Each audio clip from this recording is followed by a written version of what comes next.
नमस्कार, मैं हूं मनोज्ञा लोहीवाल। स्वागत है आपका एबीपी न्यूज पर नाश्ते पर नेताजी में। आज हमारे साथ मध्य प्रदेश के एक ऐसे नेता हैं जिन्होंने कांग्रेस की कमान तब संभाली जब करारी हार के बाद पार्टी को सबसे ज्यादा वापस फॉर्म में आने की जरूरत थी। हमारे साथ हैं जीतू पटवारी, जो मध्य प्रदेश के कांग्रेस के अध्यक्ष हैं। स्वागत है आपका। नमस्कार। कैसे हैं आप, और ये बताइए कि क्या खाते हैं सुबह सुबह जीतू पटवारी, क्योंकि आप तो फिटनेस कि बहुत ज्यादा कॉन्शियस नेता है। मैं पहले तो आपका स्वागत करता हूँ और नेचुरल स्वाभाविक है कि खाने पीने के पार्ट पे सुबह सुबह जब पॉलिटिकल लोग राजनीतिक कार्यकर्ता निकलते हैं तो खाना थोड़ा ऐसा अपना चाहिए कि दिन भर आपकी सहायता करे। तो उस नाते मेरी आदत में है कि ये मूंगफली के दाने ये रोज एक मुट्ठी में खाता हूँ। ये भिगोए हुए होते हैं और उसके साथ थोड़ा अनार, गाजर रूटीन का एक हिस्सा है। और अंडे चूंकि प्रोटीन कंटेंट बना रहेगा तो इसलिए अंडे का रोज सेवन करता हूँ। 2-3-4 अंडे का व्हाइट वाला हिस्सा खाता हूँ। और जूस? हाँ, ये जूस है। असल में ये जूस है चकुंदर का, इसको हम बोलते हैं सलजम। तो ये मेरे ख्याल में हेल्दी होता है, आपकी ब्लड से संबंधित बातें ये वो, बाकी तो आप में से बेहतर आपके दर्शक भी ज्यादा जानते हैं। तो ये सुबह का होता है। दिन में मैं लगभग कुछ नहीं खाता हूँ, कहीं ऐसे स्नैक्स की तरह कुछ आ जाता है। रात को मैं फिर डिनर जहाँ मिल जाता है, संभव होता है, तो कोशिश करता हूँ। नेतागिरी में खाना पीना कम होता है कि ज्यादा होता है? चाय पानी दोनों होते हैं। ऐसा है कि जब परिस्थितियां ऐसी होती है जहाँ खाना ज्यादा आता है तो मैं समझता हूँ कि ज्यादा खाने में भी आता है, और कोशिश करके कम खाने पे जोर होता है। जब ज्यादा खाने में आता है तब भी थोड़ा दिमाग पे एक तरह से स्ट्रेस रहता है, या थोड़ा ज्यादा। क्रिकेट, स्विमिंग, वॉलीबॉल, बास्केटबॉल, मुझे लगता है सारे खेल आप खेलते हैं। हाँ, फेवरेट स्पोर्ट कौन सा है और क्यों? नहीं, नेचुरली देश का फिनोमा ऐसा बना हुआ है जिससे क्रिकेट से सबसे ज्यादा प्यार होता है। मैं बचपन में नेशनल प्लेयर था बास्केटबॉल का, स्कूल टाइम पे, और first year second year college में। और समय की गति ने फिर चेंज किया तो उसके साथ साथ क्रिकेट भी खेलता था, मैं स्विमिंग भी करता हूँ, मैं साइकिलिंग खूब करता हूँ। मेरे ख्याल है मेरी जिंदगी में आई डोंट नो पता नहीं, पर आधी जिंदगी के दिन मैंने साइकिलिंग की। ज्यादातर नेता गाड़ियों में गुजारते हैं। ठीक है, वो भी आवश्यकता होती है, नेताओं की अपनी एक मजबूरियाँ होती है राजनीतिक कार्यकर्ता की। पर साइकिलिंग चूंकि मुझे बहुत आनंद भी आता है, मैंने मेरी जिंदगी का हिस्सा बनाया है। इसके लिए मैं पब्लिक से मिलता भी रहता हूँ सुबह सुबह, और मेरा एक्सरसाइज भी होता है। तो उसको तीनों को मैंने मिक्सअप किया था। और अभी मैं कम चला पा रहा हूँ साइकिल, बाहर अंदर चलाता हूँ, घर में चलाता हूँ, तो बाहर कम चला पाता हूँ, तो इसका थोड़ा मलाल भी रहता है। ऐसा क्यों हो रहा है कि महागठबंधन की या फिर हमारे पूरे जो सब चल रहे हैं साथ में, इंडिया गठबंधन खासतौर से, उनकी क्या साइकिल अभी पटरी पर है कि उतर गई है? पहिए अलग अलग हो जाते हैं क्या, कि ब्रेक लग जाता है बीच बीच में? नहीं, राजनीतिक क्षेत्र में जिस दौर से हम लोग गुजर रहे हैं, ये भारतीय राजनीति में मतलब के हितकर्मी है, और इसको भी हम मानते हैं कि बिल्कुल सही है कि इंडिया गठबंधन जो अलायंस मिला है वो देश के किस नैरेटिव पे मिला है। वो देश के संविधान पर एक तरह से आज क्वेश्चन लग रहे हैं, व्यवस्थाओं पे लग रहे हैं, स्वास्थ्य संस्थाओं पे लग रहे हैं। तो ऐसे में अलग अलग पार्टियां एक साथ हुई मोदी जी के अगेंस्ट, मोदी जी की विचारधारा के, उनके काम करने की शैली के अगेंस्ट, और देश की एकता और अखंडता के लिए। जरूरी देश हमारा है और हम सब इससे प्यार करते हैं, किसी भी राजनीतिक पार्टी का कार्यकर्ता।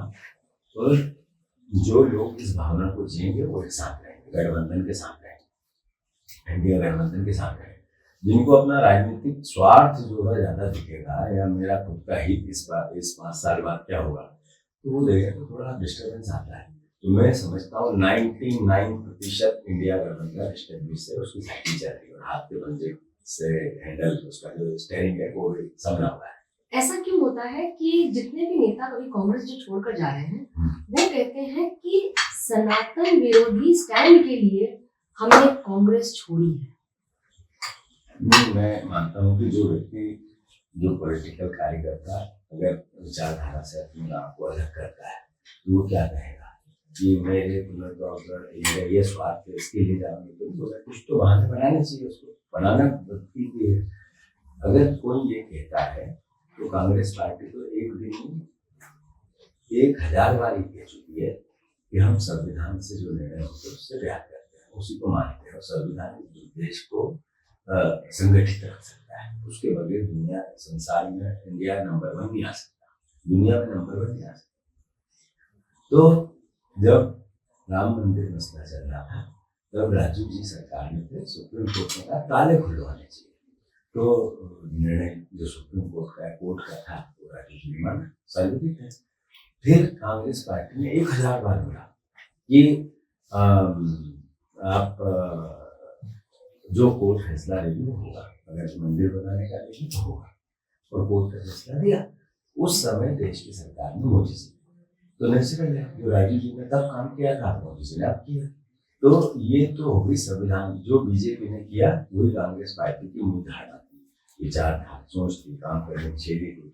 ये संविधान कोर्ट जो डिसीजन उस पर काम करना है। अब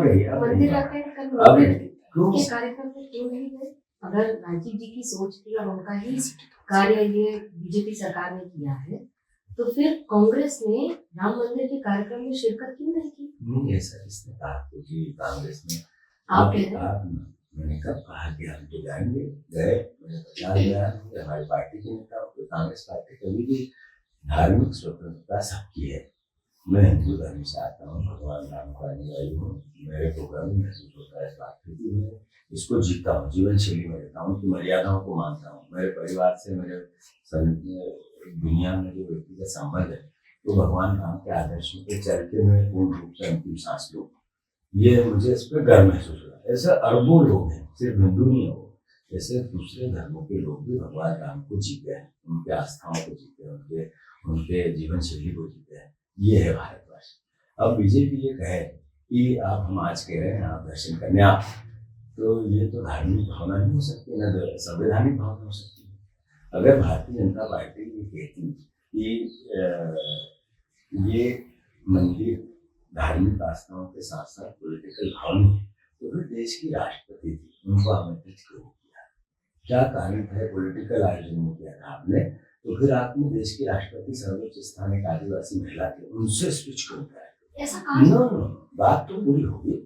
आप अगर ये बीजेपी का फिनोमेना है कि ये नहीं आए, या जो लोग गए उन्होंने कहा कि ये नहीं किया, भगवान राम की आस्थाओं में कांग्रेस पार्टी अपने आप को जोड़ती है, जोड़ेगी, और अंतिम सांस तक हमारे जैसे अरबों कार्यकर्ता, नेता, पार्टी के वर्कर, आम जनता जो जिस धर्म का है उसको जिएगा, तो राम को जिएगा। ये हमारा कोई इसमें मोटिव, जो गए उनको बहाना था तो उसके बाद चले जाते। आज तक मैंने बोला मैंने सुना था, अभी तो नहीं गए। मैं गया अयोध्या, जो मंदिर बना हमने जो चंदा देना था वो भी दिया, हमारी पार्टी के लोगों ने भी दिया, हमारी पार्टी ने आयोजन करके भी दिया, हमारे उस समय के जो अध्यक्ष थे उन्होंने ईंटें भी पहुंचाई। पर ये देश किसका है? ये देश है धार्मिक सद्भावना का, सहिष्णुता का, प्रेम का, प्यार का, मोहब्बत का। भगवान राम ने क्या सीख दी? कृष्ण ने क्या सीख दी? पैगंबर ने क्या सीख दी? क्या सीख दी गुरु नानक देव जी ने? क्या सीख दी महावीर ने? बुद्ध ने क्या दी? अरे अम्बेडकर ने क्या दी? गांधी ने क्या दी? जो महापुरुष हुए उन्होंने सबने ये कहा हर धर्म सिर्फ मानवता की भावना की रक्षा के लिए है, तो उसको भी जीना चाहिए। सुबह सुबह का समय है, मैं इनमें नहीं जाना चाहता ज्यादा गहरे, पर देश सबका है और सब मिलकर हम देश की आस्थाओं के साथ जिए। मैं हिंदू धर्म से आता हूँ, मुझे गर्व होता है कि राम मेरे हैं, पर राम मेरे अकेले के नहीं, सबके हैं। जब राम मेरे हैं और आपके हैं, मैं राजनीति में नहीं हूँ, मैं आपसे ये जानना चाहती हूँ, जब राम सबके हैं तो फिर कांग्रेस राम मंदिर के कार्यक्रम को अलग करके क्यों देखती है, या उसमें नहीं जाने से आपको लगता है कि कांग्रेस को राजनीतिक नुकसान हो गया है? मेरा सवाल ये है आपसे कि उस दिन ओडिशा में था, जिस दिन राम मंदिर को प्राण प्रतिष्ठा का काम हुआ, मान्यता है रामायण में ये है कि ओरछा में दिन में राम रहते हैं, रात में सोने अयोध्या रहते हैं। दिन में आयोजन था, मैं भी था, शिवराज जी भी थे, मोहन यादव। अब मुझे ये बताओ कि आप शिवराज जी और मोहन यादव माने गए, उनसे सवाल नहीं पूछा आपने? हम सब जो गए, हम बीजेपी के कार्यक्रम में नहीं जाएंगे। बीजेपी ये कहे कि आज आओ कल जाओ, हम नहीं जाएंगे, ये नहीं कहा करें। हम बीजेपी के कार्यक्रम में नहीं जाएंगे। बीजेपी अगर ये कहे, अगर ये एक आस्थाओं के साथ सरकार का आयोजन होता तो देश के राष्ट्रपति मोदी क्यों नहीं थे? शंकराचार्य हिंदू धर्म के सबसे बड़े प्रेरणा, ये भी हमें धार्मिक ग्रंथों से पता चला। ये हिंदू धर्म के सबसे बड़े जो अनुयायियों के लिए एक प्रतीक होता है वो शंकराचार्य होता है। वो क्यों नहीं गए? उनको भी जाना था ना, उनको क्यों नहीं बुलाया गया? ये विषय मैं उस पर नहीं जाना, जिसको बुलाया उसके लिए भी साधुवाद, जिसको नहीं बुलाया उसके लिए भी धन्यवाद। ये विषय नहीं हो सकता है। आपने कहा कि आप क्यों नहीं गए? हम पहले भी गए थे, आगे भी जाएंगे, जब अवसर आएगा तब जाएंगे। पर बीजेपी कहेगी कि आज जाना है कल जाना है, इस पे तो मतलब एक तरह से डिक्टेटरशिप है। कार्यक्रम बीजेपी के नहीं था, कार्यक्रम राम मंदिर ट्रस्ट का था। तो राम मंदिर ट्रस्ट में कौन था? अध्यक्ष कौन था? सवाल करना, क्योंकि राम मंदिर ट्रस्ट में चंपत राय जी और बाकी सब है। वो ने चंपत राय, विश्व हिंदू परिषद। अच्छा, किसने तय किया संपत राय जी ट्रस्ट के चेयरमैन हो? पहले से पहले कौन था? मैं ये नहीं, इन विषयों पर नहीं जाना चाहता। बीजेपी ने आयोजन किया अपने राजनीतिक लाभ के लिए, हम उनका अधिकार कर सकते हैं। मैं इसको किसी प्रकार का क्रिटिसिज्म नहीं करना चाहता, पर भगवान राम की आस्था और कांग्रेस पार्टी का रिश्ता, जो प्रश्न है राम हमारे हैं, राम सबके हैं, हम राम मंदिर जाएंगे, बार बार जाएंगे, 100 बार जाएंगे, 1000 बार जाएंगे, 1 लाख लोग जाएंगे। मुझे ये बताइए कि क्या कांग्रेस में कोई आइडियोलॉजिकल क्राइसिस हो रहा है कि लोग इतना छोड़ जा रहे हैं और संभाल नहीं पा रहे हैं?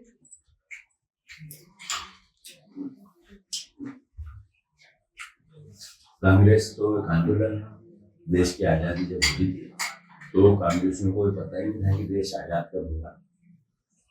कई सैकड़ों लोग सैकड़ों सालों में शहादत दी थी, इसलिए कि शायद अब आजादी हो, वो विचारधारा है। जब देश का आंदोलन पूरा हुआ, देश आजाद हुआ, देश की उन्नति में भी हम लोग वही थे, उन्होंने हमेशा सहायता दी। हमारे विचारधारा, हमारे नेताओं की, महात्मा गांधी से लेके राजीव गांधी तक, इंदिरा जी से लेके सोनिया गांधी तक, और भी सरदार वल्लभ भाई पटेल से लेके और तमाम ऐसे नेता जिनकी सबकी हिस्ट्री जो कांग्रेस से जुड़े थे, उनको देखोगे तो त्याग की रही है, बलिदान की रही है। जरूर राजनीतिक लाभ हमेशा कांग्रेस पार्टी को मिले, जरूरी नहीं, यही तो लोग करते हैं। राजनीतिक लाभ दूसरे के हिस्से, देश की और पार्टियों के हिस्से भी आ सकता है, पर अभी जो दौर है उसमें लोकतांत्रिक की सारी मर्यादाएं समाप्त होने लगी, इसलिए लोग छोड़ के जा रहे हैं। छोटे स्तर पर 23 नेताओं की list India times of India में लिस्ट छपी है।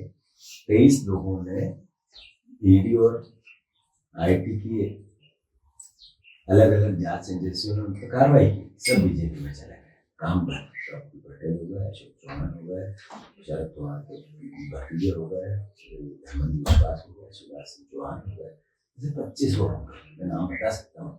तो इन पर नजरिया उनका इस तरीके का है कि वो बीजेपी ज्वाइन करे तो हम छोड़ेंगे। यही फिनोमा नीचे तक आ रहा है, यही प्रदेश में आ रहा है, यही जिले में आ रहा है। बीजेपी का कंटेंट बनने लगे, जिसपे छोटा मोटा अपराधी है, जो रहते कि टेंडर जिसको देना है उसकी राइट भी है, उसको बचाना है, चोरी करवाना है तो आप बीजेपी, जिसको प्रेशर है, प्रेशर की राइट है कि चोरी करना है, आपको जाना, आ जाओ बीजेपी। जिसकी गाड़ियां हैं, जब तक वो नेता कांग्रेस में रहते हैं तब तक ठीक है, बीजेपी में जाते हैं तो वो चोरी करते हैं, इसलिए चले गए।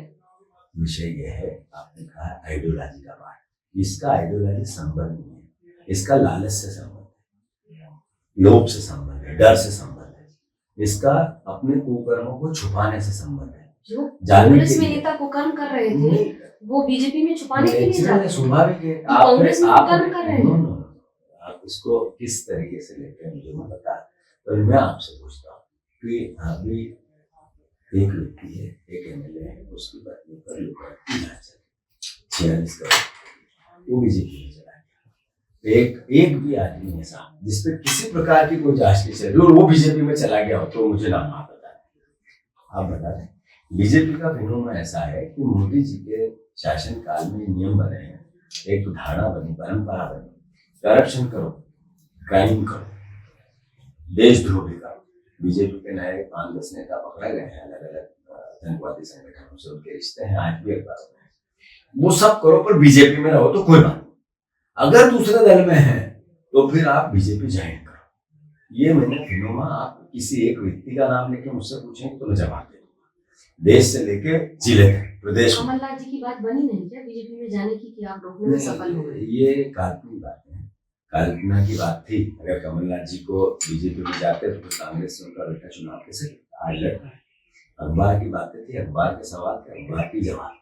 जब तक सक्सेना जी बीजेपी में नहीं गए थे तब तक अच्छे थे कांग्रेस में। बात अच्छी होगी, अब वो चोर और उनके ऊपर आरोप लग गए। फिर वही बात, आप इसको अगर उस नजरिए से लेंगे तो मेरे पास इसका नेगेटिव उत्तर नहीं है, पॉजिटिव उत्तर है।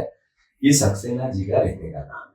सक्सेना जी के वेयर हाउस है, सरकारी वेयर हाउस भराते हैं। उनको आर्थिक लाभ ज्यादा प्रेम आया। जिस व्यक्ति के साथ वो 45 साल से थे, क्यों छोड़ा? इस समय जब चुनाव चल रहा है, जिनने 7 बार सांसद बना दिया, 9 बार टिकट दे दी, क्यों छोड़ा? कारण बताया मैंने इसलिए छोड़ा, आइडियोलॉजी के लिए नहीं छोड़ा। उन्होंने क्यों छोड़ा उनको ही पता नहीं। पचौरी जी जो हमारे नेता है, वो 4 बार सांसद, केंद्रीय मंत्री, प्रदेश के अध्यक्ष सब रहे, क्यों छोड़ा उनको ही पता है। उन्होंने एक कारण बताया, वो कारण जस्टिफाई नहीं होता है, वो बहाने नहीं होते। तो नेचुरल है, ऐसा दोहराता है। हाँ, एक और मैं इस वक्त बात कहना चाहता हूँ कि जब चुनाव विधानसभा के थे, उससे पहले 100 लोग ऐसे जो 5-5 हजार कार्यकर्ताओं के साथ कांग्रेस आई, फिर भी बीजेपी जीत गई। इनके आने जाने से, कार्यकर्ता के आने जाने में फर्क नहीं पड़ता है। ये लालच से भरे पूरे लोग हैं, स्वार्थ के कारण आइडियोलॉजी को कभी आत्मसात नहीं करते, स्वार्थ को सर पे रखते हैं। और ऐसे लोग हमारा भला नहीं कर सकते, तो बीजेपी का भला क्या? बहुत बड़ी बात कह रहे हैं। बीजेपी दावा कर रही है कि इस महीने 1 लाख कांग्रेस कार्यकर्ता मध्य प्रदेश में आज के शामिल हुए। खुशी होती है मुझे, जिस कमरे में 100 लोग नहीं आ सकते, उसमें वो कहते 5000 में ज्वाइन किया। खुशी होती है मुझे ये सोच के, इनकी मानसिक स्थिति को देख के, ये लोगों को भ्रमित करके उन पर राज करना चाहते हैं। नेचुरल एक दिन सर सामने आएगा, जहाँ पे सोशल मीडिया अकाउंट पे उनके लोग गिनाए कितने लोगों ने बीजेपी ज्वाइन की, तो वो 100, 200, 300, 400 में भी नहीं आते हैं। वही कहते हैं 10, 20, 25 हजार कर लिया। जो 1 लाख की बात करते हैं, आज के दिन का बोला है मैंने, हर जिले में बात की, कौन जा रहा है? टोटल 100-200 लोग भी नहीं जाएंगे, पर उससे सीधे 1 लाख, मतलब झूठ की कितने गुना पराकाष्ठा है। तो मुबारक हो। ऐसा क्यों कहा जाता है कि कांग्रेस में परिवारवाद है बहुत ज्यादा, जिसका नुकसान कांग्रेस और कांग्रेस के कार्यकर्ताओं को हो रहा है? मैं किसी राजनीतिक परिवारवाद से आता हूँ। मेरे पिताजी एक साधारण किसान है, मिडिल क्लास। हमारी पूरी पृष्ठभूमि एग्रीकल्चरिस्ट और समाज सेवा की रही। कोई चुनाव में लड़ा नहीं था, तो मैं कौन से परिवारवाद से आया? इसके उल्टे मैं ये नहीं कहना कि जो परिवारवाद से आता है तो भी वो जनता के बीच जाता है, चुनाव लड़ता है, चुनाव जीतता है, फिर आगे बढ़ता है। तो राजनीति की 50 साल की अगर पॉलिटिक्स से चुनाव हार जीत दोनों आते हैं ना, पिरामिड ऐसा तो नहीं आते कि नहीं आ सकते। ये मोहन यादव है जो आज मुख्यमंत्री थे, ये दोनों काम हुए होंगे। ये शिवराज जी जो इनसे पहले मुख्यमंत्री थे, चुनाव जीते भी हैं, चुनाव हारे भी हैं। तो ये विनोमा बनाना कि परिवारवाद सिर्फ इधर है और उधर नहीं है, ये एक तरह से कोरा झूठ है। मध्य प्रदेश के मुख्यमंत्री मोहन यादव कहते हैं कि राहुल गांधी बीजेपी के स्टार प्रचारक हैं। जहां जहां गए थे कैंपेन करने मध्य प्रदेश में, सब जगह बीजेपी को जिता दिया। मोहन यादव ये क्यों नहीं कहते कि जब मैं सुबह के लिए भी नेगेटिव बात करना मुझे अच्छी नहीं लगेगी। उनका जो फिनोमा है, वो कोई जनता के चुने हुए नेता तो है, वो विधायकों के चुने हुए नेता भी है। शिवराज जी के नाम पे वोट मिले थे, उनकी योजनाओं के नाम पे मिले थे, उनके भाषण, उनकी कैंपेनिंग के मिले थे। मोहन यादव जी तो 160 से ज्यादा विधायक चुन के आ गए, तो वो तीसरी लाइन में बैठे हैं। वो चिट्ठी आई और उनको कहा कि ये पढ़ो कौन है, शिवराज जी का, तो मोहन यादव ने किया, तो पर्ची क्यों? वो राहुल जी को क्या कह सकते हैं वो मुझे नहीं पता। वो हमारे प्रदेश के मुख्यमंत्री, उनका सम्मान है। यार इतनी छोटी और ऊंची बातें करेंगे तो अपने घेरेवा में उनको झांकना पड़ेगा। इस बार 29 सीटें हैं मध्य प्रदेश में और सिर्फ एक कांग्रेस के पास है। जीत का क्या आंकड़ा रहेगा मध्य प्रदेश में और जीत में पूरे देश में? कैसे जीत हासिल करेंगे इस समय?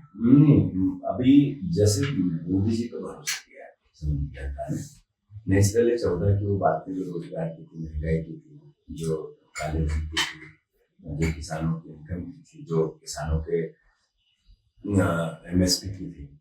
देश का एक ऐसा नैरेटिव था कि आप नया प्रधानमंत्री जब देश में लाए, कुछ अलग करके दिखाएगा, कांग्रेस ने 60 साल में कुछ नहीं किया होता तो मैं 5 साल में कर दूंगा $5 ट्रिलियन के। हम 10 साल बाद कहाँ खड़े हैं? बेरोजगारी में 80% बच्चे बेरोजगार है, सारे सेंसेक्स बताते हैं, इंडेक्स बताते हैं। हम 80 करोड़ लोगों को 5 किलो राशन देते हैं, इन्हें गरीबी रेखा में भी हम लोग। करप्शन का जो क्राइम रेट है वो कितना है आप देखो कि जैसा मैंने कहा 141 लोगों पे ईडी की पॉलिटिकल वर्कर पे नेताओं पे डेरी, उसमें से 121 बीजेपी में चले गए। तो वो करप्शन की एक धारणा है। बीजेपी ने जो इलेक्टोरल बांधा है उसमें नेचुरल है सबसे ज्यादा क्राइम जिनने किए, जिन पर करप्शन के चार्जेस लगे, ईडीआई सीबीआई, उनमें सब में बीजेपी को पैसा दिया। दूसरा, इसके दूसरे विपरीत बीजेपी के सब बड़े बड़े कार्यालय बन गए। बीजेपी के पास आर्थिक संसाधन देश में 80% सब पार्टियों से ज्यादा हो गए। ऐसा क्यों है कि कांग्रेस सुबह सुबह मेरा सवाल मैं आपसे पूछता हूँ क्या कारण है कि अडानी और अंबानी हमारे दो प्रमुख उद्योगपति एशिया के नंबर 1 नंबर 2 की लड़ाई चल रही है। विश्व में 2-3-4-5 लोगों में इनका नाम आता है। इन्होंने बीजेपी को चंदा ही नहीं दिया। ऐसा संभव है? सबसे ज्यादा जो व्यापार व्यवसाय है इनका ही कब्जा है देश पे, फिर भी बीजेपी को 1 रुपया भी नहीं दिया है। ये गले उतरती है बात। जितनी सेल जो फ्रॉड कंपनियां जिसकी बात मोदी जी करते थे, उनको समाप्त कर दूंगा, भाषण देते थे जोर जोर से, उनने सबने चंदा दिया। 450 करोड़ रुपए का मोदी जी बता ही नहीं पाए, उनकी पार्टी नहीं बता पाई कि ये पैसा आया कहां से। उन्होंने कहा लोग भटक गए और हमने ले लिए। ये लीगल जवाब है। तो इस तरह का फिनोमेना तो देश में नहीं सोचा था। अब उल्टे इसके विपरीत जो विपक्ष के लोग हैं जेलों में, उन पर केस चल रहा है। बीजेपी में जाते हैं तो जैसा मैंने कहा वैसा हो जाता है। तो ये करप्शन के अगेंस्ट उनकी 2 आंखों से देखने वाली प्रक्रिया है। तो देश देख नहीं रहा है, उनका बेटा बेरोजगार, उनके घर में महंगाई, किसान मर रहा है, आत्महत्या कर रहा है, गरीबी अमीरी का सेंसेक्स बहुत बड़ा खाई बन गई, देश की अर्थव्यवस्था चौपट है, देश में करप्शन की इस तरह की स्थिति है, फिर भी टीवी और मीडिया उनके गुणगान करती है। मीडिया नहीं चला, अच्छी बात है, धन्यवाद आपको इसके लिए। अरे मुझे खुशी है कि अगर एक बार वो मोदी जी आए तो हम आप मेरा नाश्ता भी खाओगे कि नहीं, ये भी मुझे डर लगता है। आप या और मीडिया नहीं, विषय आपकी या मेरी नहीं, विषय मीडिया और राजनीतिक विपक्ष राजनीतिक दल के संवाद। विपक्ष का मजबूत रहता है जब निष्पक्ष मीडिया उसको थोड़ी सपोर्ट करता है। आजकल क्यों होने लगा कि मीडिया 80% बीजेपी को या सत्ता दल को सपोर्ट करती है। पता है कि ये सच्चाई है, इसको तो आपने माना। हाँ बता, अच्छा बताओ। इस पर मैं अभी मेरा काम है सवाल करना, मैं अपना टाइम यूज कर जाऊंगी आपसे सवाल पर। तो आप मुझे ये बताइए कि इस समय वर्तमान में 29 सीटों में से कितनी सीटें कांग्रेस जीतेगी, क्योंकि बीजेपी कह रही है छिंदवाड़ा भी जीत जाएंगे। मेरी स्थिति तो ऐसी है, मैं ऐसा सोचता हूँ कि ज्यादा से ज्यादा सीटें हमारे जीते। जो विधानसभा का सेंसस ये होता है, चुनाव का रिजल्ट ये होता है कि उनमें 14 सीट कैसे भी जीतनी चाहिए। हमारा आकलन है 14 सीट कैसे भी हम जीतना चाहिए। A, B और C कैटेगरी की सीटों का हम आकलन करते हैं, राजनीतिक दल करते हैं, स्वतंत्र है सबको। तो लड़ाई अच्छी है, रिजल्ट आएंगे, परिणाम आएंगे तो सब आश्चर्य से रहना चाहिए। सर लग रहा है कि जिस तरह से लड़ाई हो रही है और एक के बाद एक लोग छोड़कर जा रहे हैं, कांग्रेस अपना वर्चस्व बरकरार रख पाएगी। कैसे आपको लगता है कि छोड़ के जा रहे हैं, फिनोमा बनाया जा रहा है आप और प्रदेश की मानसिकता पे असर लोग छोड़ के जाएंगे तो कांग्रेस जैसे कोई बात नहीं। कचौरी जी गए मान लो, सबसे बड़े नेता थे हमारे। मैं मानता हूँ कि वो जितने लोकसभा लड़े सबका रिजल्ट के साथ मैंने जितने विधानसभा लड़े उसका भी। क्या युवा बागडोर संभालेंगे कांग्रेस की? 100% संभालेंगे, इसमें मैं कोई होता ही नहीं बरतूंगा। मुझे जिम्मेवारी मिली है नई और एक ईमानदार और नई सोच की पार्टी बनाने की, जिसमें नए लोगों को स्थान मिले, ST SC OBC का थोड़ा वर्चस्व बढ़े। ये फोकस है। और मैं चूंकि अभी मुझे 2-3 महीना हुआ है तो लोकसभा के चुनाव की वजह से पहले भी काम ज्यादा था।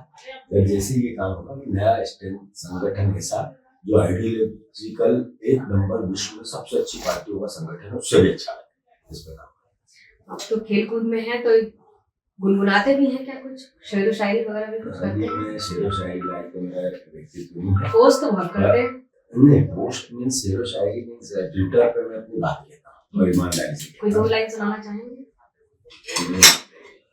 मैं दो लाइन यही है कि जिंदगी में मैं रोज एक प्रार्थना करता हूँ ईश्वर से। ये बोलना है। हाँ हाँ बिल्कुल। मैं रोज एक प्रार्थना करता हूँ कि हे ईश्वर मुझसे किसी का बुरा न हो और मुझसे मेरे व्यवहार से किसी को बुरा न लगे। मेरा जॉब है, मेरा काम, उसमें ईमानदारी और किसी के प्रति भी दुर्भावना है और ईमानदारी से मैं अपना काम करता हूँ, आज को जीता हूँ। जो मेरी समझ बने, जो विचार है वो ऐसा है कि मतलब वो ईश्वर उसको साथ दे, जो अच्छा हो समाज के लिए, मेरे लिए और मेरे विचार के लिए, वो विचार मुझे आत्मसात करे, रोज मैं उस पर काम करूँ और ईश्वर मुझे स्वस्थ रखे और मस्त भी रखे। लेकिन फिलहाल तो जिंदगी में चुनाव जीतना बहुत जरूरी होगा, क्योंकि वोटर है जो आपकी रिपोर्ट कार्ड बनाएगा। जीतू जी, हमसे बात करने के लिए बहुत बहुत शुक्रिया। फिलहाल कैमरा पर्सन होमेंद्र और सूरज पांडे के साथ मुझे मनोज्ञा लोहीवाल को दीजिए इजाजत। खबरों का सिलसिला एबीपी न्यूज पर जारी है। मुझे लगा कविता सुनाएंगे कुछ, अरे सीधी सादी प्रार्थना में चले गए आप। अच्छा नेताजी खा ही नहीं पाए। भैया एक कप चाय और बोल दो। ये अच्छी चाय पिलाते हैं। अब खाते रहेगा। I forgot to brief him not to look at the camera. मैं यूँ देखी है, फिर मेरे को लगा कि अब समझ गए कि इधर ही देख के बोल। कैसा था?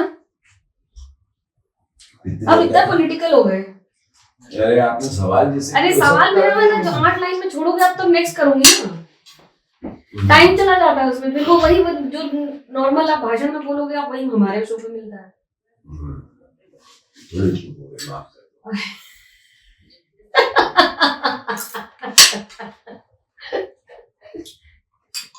ये भाई लंबी रेस का घोड़ा अभी दौड़ना शुरू किया है।